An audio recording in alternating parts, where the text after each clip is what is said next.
The compliment that shook the barracks. The twin suns hung over Outpost 47, painting the sand gold and red.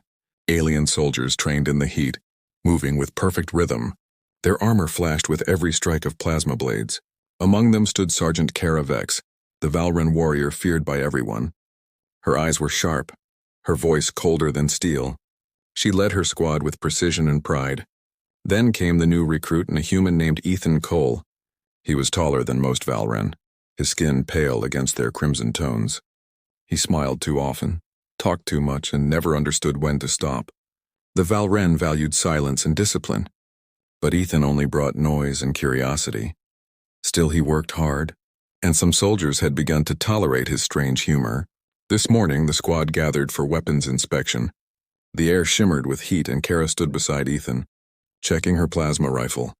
Her armor fit perfectly, shaped for battle and command. Ethan glanced once, then twice, and before his brain could stop his mouth, he said it, "Sergeant, you've got an amazing great armor design," he blurted out. The entire line went silent. Kara froze, every muscle tightening like a coiled wire. Her golden eyes turned toward him, slow and deadly. The other soldiers held their breath. Even the wind stopped moving. "What did you say, human?" Kara asked, her tone low and dangerous. Ethan swallowed, his heart racing. "I said, your armor fits really well. Looks, powerful," he stammered. Kara's skin deepened from red to crimson. For the Valren, that color meant deep emotion, shame or fury, sometimes both. She stepped forward, her shadow falling across him. "You dare comment on a Valren warrior's form?" she said. "It was a compliment," Ethan replied weakly. "A friendly one." Her hand moved faster than light. The slap landed like thunder, sending him crashing into the sand. The ground trembled. Dust burst upward. Ethan groaned, blinking up at the sky. Then he coughed, smiled, and muttered, "Worth it." The squad tried not to laugh. Kara turned away, her face still glowing scarlet, and marched off for the rest of the day. Every Valren who passed Ethan gave him a strange look, part pity, part respect. That evening, as drills ended and the suns dipped behind the cliffs, Ethan found Kara in the training bay. She was alone, attacking a combat dummy with perfect, furious strikes. Her lance hummed with plasma light. Each swing cutting through the air, he leaned on the doorway, rubbing his still aching shoulder. "Still mad?" he asked. Without looking, she replied, "You speak too freely." "Human." "I've been told that before," he said. Walking closer, "I came to apologize." Kara stopped, her weapon still glowing. "In Valren culture," she said, "to speak of a warrior's body is to challenge her strength. So when I said you looked strong, I was challenging you?" he asked. "Yes," she said, finally turning toward him. "And the challenge must be answered." She lifted her lance, its core flaring bright blue. Ethan sighed. "Can I at least stretch first?" But she was already moving. Her strike came fast, a blur of red and light. He ducked, barely missing the plasma arc that scorched the wall behind him. "Hey!" "I said sorry," he shouted, stumbling back. "Then defend yourself," she said. Smirking for the first time, they moved across the bay, her every swing graceful and deadly, his every dodge clumsy but fast. Sparks flew where the lance hit metal. Ethan rolled, grabbed a training shield, and blocked a strike. The impact vibrated through his arm. "You hit harder than a meteor," he yelled. "Then perhaps you should move faster than one," she replied. Her eyes gleamed with challenge and something else, amusement, maybe respect. Finally, she stopped, breathing hard, her armor glowing faintly with heat. Ethan stood across from her, sweating, his uniform scorched. "So," he said, "are we even?" She tilted her head, her expression unreadable. "You are brave." "Human," she said slowly. "Or foolish." "Maybe both," he answered, grinning. Kara looked at him for a long moment, then turned away. "Report to the yard at dawn," she said, walking past him. "Yes, ma'am," he replied, still smiling as she left. Her tail flicked lightly against his arm. Maybe by accident, maybe not. He froze, watching her disappear down the hall. For the first time, he noticed something different in her walk. Less anger, more thought, maybe, just maybe. The ice around her was starting to melt. That night, Ethan lay in his bunk, his shoulders still throbbing. He replayed the moment, her blush, her smirk, the fire in her eyes. Something about her strength made him want to know more. He didn't just admire her as a warrior anymore. He was curious, drawn to her in ways he didn't understand. But as he drifted to sleep, alarms began to sound across Outpost 47. Red lights flashed through the barracks. An emergency call echoed over the intercom. Unidentified ships approaching, all personnel to battle stations. Ethan sat up, his heart pounding. Tomorrow's training was going to be far more dangerous than he imagined. The invasion begin siren screamed through the night. The peaceful hum of Outpost 47 turned into chaos. Red lights flashed along the corridors, painting every face in shades of fear and urgency. Soldiers rushed to their stations, grabbing weapons and helmets. The ground trembled under the deep roar of ships breaking through the sky. Ethan ran out of the barracks, still fastening his chest plate. "What's happening?" he shouted over the noise. "Enemy contact," a voice answered. Unknown fleet entering orbit. His stomach dropped. He had trained for this, but training and reality were never the same. On the upper deck, Kara Vex stood in command armor. Her presence alone steadied the troops. Even under pressure, she looked calm, her eyes sharp, her posture unshaken. When she saw Ethan approaching, she frowned. "You should be in the lower bay, human," she said firmly. "And miss all the fun?" Ethan replied, tightening his gloves. "This is not fun," Kara snapped. "This is war." "Then I'll try not to die in your way," he said with a crooked smile. For a moment she wanted to scold him again, but something about his calm confidence made her pause. Despite his jokes, there was bravery in his eyes. "Stay close," she said finally. "Do not act without orders." "Yes, ma'am," Ethan replied, grabbing a plasma rifle. Outside the energy shields, the night sky burned bright with explosions. Enemy ships, jagged, black, and crawling with red plasma, descended toward the dunes. They were Zorth Raiders, one of the deadliest pirate races in the Outer Rim. They fed on chaos, stealing tech and lives wherever they went. And tonight, Outpost 47 was their target. The first blast hit the western wall. The shockwave threw sand high into the air. Kara's voice echoed through the comm. "Form defensive lines. Protect the core." Ethan took position beside her, aiming into the dust storm. Through the swirling red haze, shapes appeared, tall, armored creatures with burning blue eyes. "Contact!" Someone yelled. The ground battle began. Plasma bolts lighting the dark. Ethan fired, missing the first shot. Then the second. Kara moved beside him, her every motion precise, every strike clean and controlled. "You are aiming too slow," she said. "Ducking a blast, I'm learning on the job," he shouted, firing again. This time hitting his mark, the creature fell, and Ethan felt a rush of adrenaline. "Not bad, human," Kara muttered. Slicing through another enemy with her lance, a sudden explosion tore through the outer wall. The blast sent Kara flying backward, her helmet cracking against the floor. "Sergeant!" Ethan shouted, running toward her. She tried to stand, but her leg armor sparked. Ethan knelt beside her, shielding her from falling debris. "You're hurt," he said. "It is nothing," she replied. Struggling to move. "Yeah, sure," he said. "Nothing, except a hole in your armor and half the wall gone." She glared at him, but her voice softened. "Go, human, join the others." "No chance," he said. Pulling her up with one arm, she looked surprised at his strength. Together they limped toward the corridor, plasma fire lighting their path behind them. The hangar doors exploded open. Enemy drones swarmed in like dark insects. Ethan turned, grabbing a fallen soldier's grenade. "Cover your ears," he shouted, throwing it. The blast tore through the air. Scattering the drones, Kara stared at him, half impressed, half annoyed. "Disobeying orders again," she said. "Saving lives counts as a better rule," he replied. Panting, they reached the command center, where alarms blared and officers shouted into comms.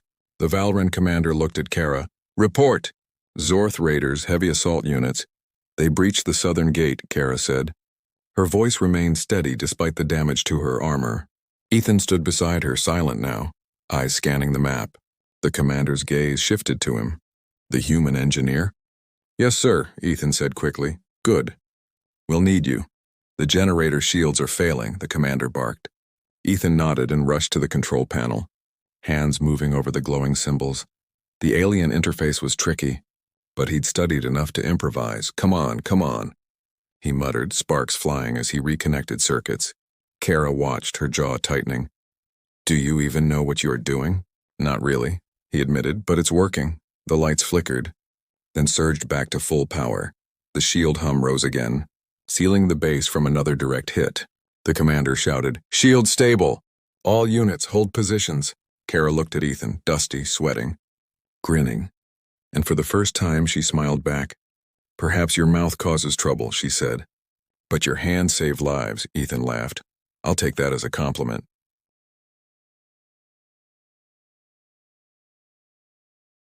Do not push your luck, human, she warned, though her tone carried warmth this time.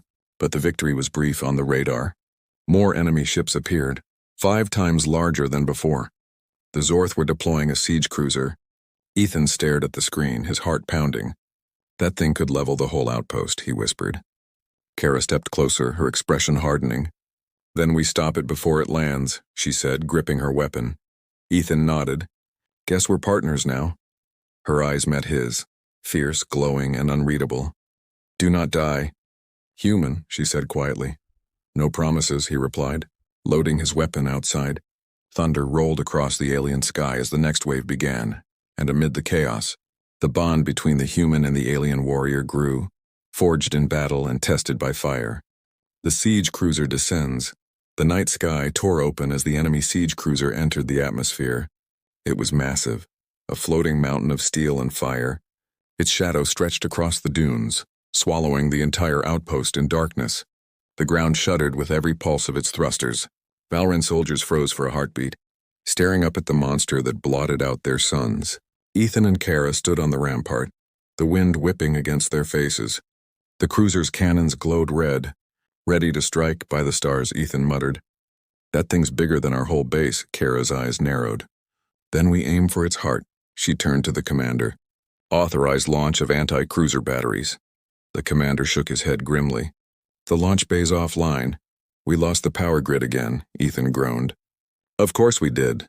He looked at Kara. If I can reach the reactor core, I might reroute emergency power. That sector is crawling with Zorth, Kara said. You will not survive alone.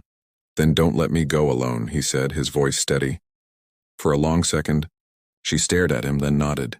You are reckless, she said. But so am I. They ran through the smoke-filled corridors, passing wounded soldiers and sparking walls. Ethan's boots pounded against metal floors.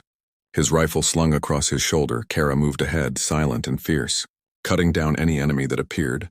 Every time her plasma lance struck, it left trails of blue fire in the air. To Ethan, she looked like a goddess of war, untouchable and unstoppable. He almost forgot the danger, until another blast shook the corridor. Debris fell and Kara grabbed him, pulling him against her just before the ceiling crashed behind them. For a moment, their helmets touched. He could feel her breath warm through the filters. Stay close, she whispered. Wasn't planning to leave, he replied with a grin. They reached the reactor chamber, glowing with unstable light. Energy sparks danced like lightning between the conduits. The massive generator roared like a beast ready to explode.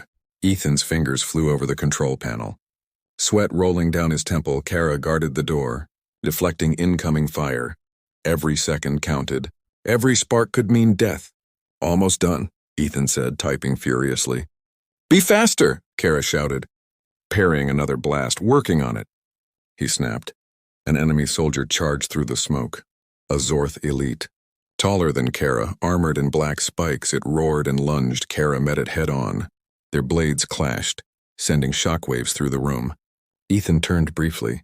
What he saw froze his breath. The Zorth overpowered her, slamming her into the wall. Her armor cracked. Kara! Ethan shouted, grabbing his blaster without thinking.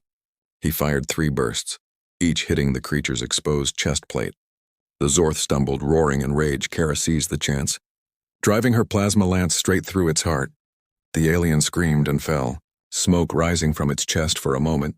Silence filled the chamber, broken only by the hum of the reactor. Kara leaned on her weapon, panting. Ethan rushed to her side. You okay? She nodded slowly. You saved my life. Guess we're even, he said softly. Her golden eyes met his, and for the first time, she smiled without restraint. Perhaps, she said, or perhaps I owe you more than that. The console beeped, power restored. Lights surged through the base, shields reigniting. Generator stable, Ethan said, breathing out from the comm. The commander's voice crackled. Anti-cruiser systems online. Good work, team. But there was no time to celebrate. Through the viewport above, the siege cruiser began charging its main cannon. A column of light formed beneath its hull. aimed straight at the outpost. Kara's face hardened. They mean to destroy us entirely. Not if I can help it, Ethan said. Already moving. He pointed to a narrow service hatch leading to the roof. If I can get to the targeting dish, I can redirect our defense cannons and maybe hit the cruiser directly.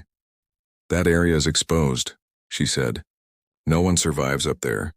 Then I'll take my chances, he replied. Grabbing his toolkit, Kara stepped in front of him. You will not go alone again. He looked at her, surprised. You were the one who said humans talk too much, he said. And you were the one who made me listen, she answered. They climbed to the rooftop through the smoke and wind. Explosions rippled across the dunes, the sky burning orange and blue. The outpost trembled under heavy fire, but the cannons began to turn. Ethan connected wires, rerouting power through his wrist module. Come on, he muttered. Just one good shot. Kara stood beside him, deflecting stray bolts from enemy drones. Her armor glowed from the heat, her eyes focused on the cruiser above. Finally, Ethan hit the command. The defense towers roared to life, firing twin plasma beams into the sky. They struck the cruiser's underbelly. Explosions rippled across its hull.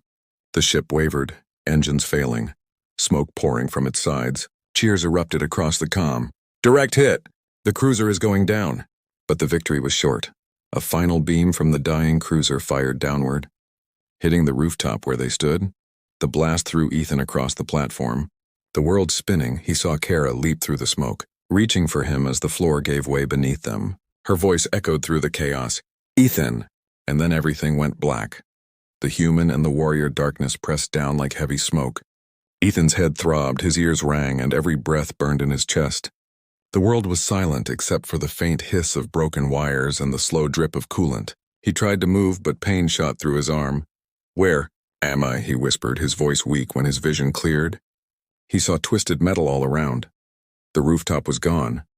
The sky a black storm of ash and fire. He was half buried under debris, somehow alive, somehow not crushed. Then he heard it, a faint voice, low and strained. Human. He turned his head and saw her, Kara Vex, armor shattered, one arm bleeding purple, her helmet cracked. She was lying a few meters away, trying to pull herself free. Ethan's heart kicked back into motion. Kara, he called, crawling toward her. Pain screamed through his body, but he didn't stop. When he reached her, he grabbed a metal beam and forced it aside. Freeing her leg, she winced but didn't cry out. You never listen, she said softly. I told you to stay behind me. And miss another slap? He joked weakly, his lips bleeding. Despite her pain, she let out a quiet laugh, the first real one he'd heard from her. They sat together under the broken sky, smoke swirling above. The siege cruiser was falling in the distance, burning through the clouds. But the outpost around them was dying too. Fires raged, comms were dead, and no reinforcements were coming. They were alone in the wreckage, two survivors from two different worlds. Ethan looked at her, his voice soft. You saved me back there. She shook her head. We saved each other. He smiled faintly. Guess that makes us even again.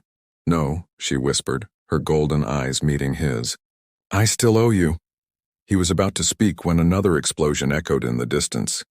The ground trembled. Kara pushed herself up. Limping but determined, we cannot stay, she said. The reactor is unstable. Ethan struggled to his feet. Then let's move. They made their way through the ruins. The corridors filled with smoke and fire. Ethan supported her when she stumbled. Each step felt heavier, but neither stopped at last. They reached the collapsed hangar, beyond it. Open desert stretched into the night. Their only escape route. Kara tapped her broken comm. Command. Respond. Nothing but static, she frowned, frustration flashing in her eyes. They are gone, she said quietly. The chain of command is gone. Ethan placed a hand on her shoulder. Then we make a new one. Her gaze lifted to meet his. Confused, he smiled. You lead, I follow. Kara's jaw tightened, but her eyes softened. Then do not fall behind. Human, she said. They moved together through the open sand. The twin moons rising over the horizon. The wind howled, carrying ash and heat. Ethan's uniform was torn, his face streaked with soot. Kara's armor clinked with every movement. Dented and scorched, but they pressed on step by step, side by side. After an hour, They stopped by the wreck of a downed ship half buried in sand. Ethan collapsed against the hull. Exhausted, Kara scanned the horizon, her sensors flickering. "Zorth patrols will come," she said. "They never leave survivors." "Then we hide," Ethan said, pulling open a maintenance hatch. Inside was a small, dark compartment, barely enough room for two. They crawled in and sealed the door behind them. The hum of the cooling metal filled the silence. In the dim blue light, Ethan looked at her again. She was staring at her broken gauntlet, the glow fading from its core. Without it, she was nearly defenseless. He reached into his toolkit and began adjusting the circuits. "What are you doing?" she asked. "Fixing what I can," he said quietly. Her gaze lingered on him, his dirty hands, his focus, his persistence. She had fought beside hundreds of warriors, but none like him. Humans, she thought, were strange, fragile, reckless, and yet impossible to break. After a few minutes, her gauntlet flickered back to life. Kara looked at it, then at him. "You did it," she said. "Yeah, well," he shrugged. "I didn't want to die next to someone unarmed." Her lips curved slightly. "You speak too much, but sometimes your words carry meaning." "Thanks." "I think," he said. They sat in silence, the air between them thick with exhaustion and something else, something unspoken outside. Thunder rolled as the cruiser's remains hit the dunes far away. The ground trembled once more, and she unconsciously leaned closer. Ethan felt the warmth of her skin through the armor. He didn't move away. Her eyes glowed faintly in the dark, reflecting the tiny lights of the broken panel beside them. Finally, she whispered, "Human." "Yeah," he said softly. "When this battle ends," she said, "what will you do?" He thought for a long moment. "Probably get yelled at for flirting with my commanding officer," he said with a small smile. She tilted her head. "You call that flirting?" "Where I'm from, yeah," he said. Kara looked at him, her lips curling into the smallest, rarest smile. "Then perhaps humans are bolder than I believed." For the first time since the war began, she laughed, quietly, honestly, and in that sound, amid the chaos and ruin of the galaxy, Ethan found something he didn't expect: hope. But outside, in the desert storm, something stirred. A shadow moved among the wreckage, tall, silent, watching. The Zorth were not finished yet, and the next sunrise would bring a fight neither of them could imagine. The last stand. The first light of dawn crept over the desert, turning the dunes into rivers of gold and fire. Smoke from the fallen siege cruiser still curled across the horizon, thick and black. The air smelled of metal and dust, of victory and loss mixed together. Ethan opened his eyes to the quiet hum of the wrecked ship they had sheltered in. Kara was already awake, standing at the hatch, her armor patched and glowing faintly again. "You didn't sleep," he said, his voice rough. "Warriors do not sleep when danger remains," she replied. Still watching the dunes, he forced a tired smile. "Humans do, and I'm still one piece, so that's something." Her eyes flicked toward him, a faint amusement behind the steel. For a moment there was peace, short, fragile, beautiful. Then, the sensors on Kara's gauntlet beeped sharply. Movement, several life signs approaching fast. Her face hardened instantly. "Zorth survivors 5. Maybe 6. Ethan grabbed his rifle, checking the charge. "Guess they're not fans of happy endings," he muttered. Kara didn't answer. She stepped out into the sunlight. Her silhouette framed against the desert wind. Ethan followed, his heart steady. The first plasma bolt screamed across the sand, exploding near their feet. Zorth raiders emerged from the smoke, armored, furious, relentless. They had tracked the survivors, determined to finish what their fleet had started. Ethan dropped to one knee and fired. 2 shots hit home, 1 missed. Kara moved like lightning, her lance spinning in arcs of blue fire. The air crackled every time her blade cut through armor. The sand turned red beneath them, but there were too many. Kara fought like a storm, but exhaustion pulled at her every move. Ethan saw one of the raiders aiming for her back. Without thinking, he ran forward, pushing her aside. The blast hit him square in the chest. He fell hard, smoke rising from his armor. "Ethan," she shouted, her voice breaking for the first time. She turned, rage igniting in her eyes. Something primal woke within her. She roared, a sound that shook the air. Every remaining Zorth hesitated for a heartbeat. Then she struck, faster, harder. Deadlier than before, her lance became pure energy, cutting through the last of the enemies like light through shadow. When the final one fell, she dropped to her knees beside Ethan. His breathing was shallow, his hand trembling as he reached for hers. "Still, worth it," he whispered, his lips forming a faint smile. Kara's hands glowed faintly as she pressed them against his wound. "Do not speak," she said, her voice trembling. "You will live," Ethan laughed weakly. "You always say that like an order." She stared at him, her golden eyes flickering with something more than anger. Fear. "You are not allowed to die," she said. "Not after saving my life twice." He looked at her, his voice soft. "I didn't save you, Kara. You saved me." For a long moment, neither spoke. The wind howled across the dunes, carrying the scent of smoke and silence. Her hand rested over his, and then, faintly, the distant hum of engines filled the air. Kara looked up. Valren rescue transports cutting through the clouds. Reinforcements, finally. She lifted Ethan's arm over her shoulder. He groaned but managed to laugh. "Guess the cavalry's late," he said. "Then they will hear about it from me," she replied, carrying him toward the landing zone. Her armor was cracked, her body bruised, but her steps never faltered. The twin suns rose higher, lighting their path. As the transports landed, medics rushed forward. Kara refused to let go until Ethan was safely inside. The Valren commander saluted her. "Sergeant Vex, your defense saved the outpost," he said. She nodded once, her gaze still fixed on the human lying on the stretcher. "Not I," she said quietly. "We saved it. Together." Hours later, as the ships lifted into orbit, Ethan awoke in the medbay, his chest wrapped in healing gel. His vision blurred. Kara sat nearby, motionless, watching the stars beyond the viewport. "You stayed," he said softly. "Someone had to make sure you would not speak nonsense in your sleep," she said. Her tone calm, he smiled. "You like my nonsense now. Admit it."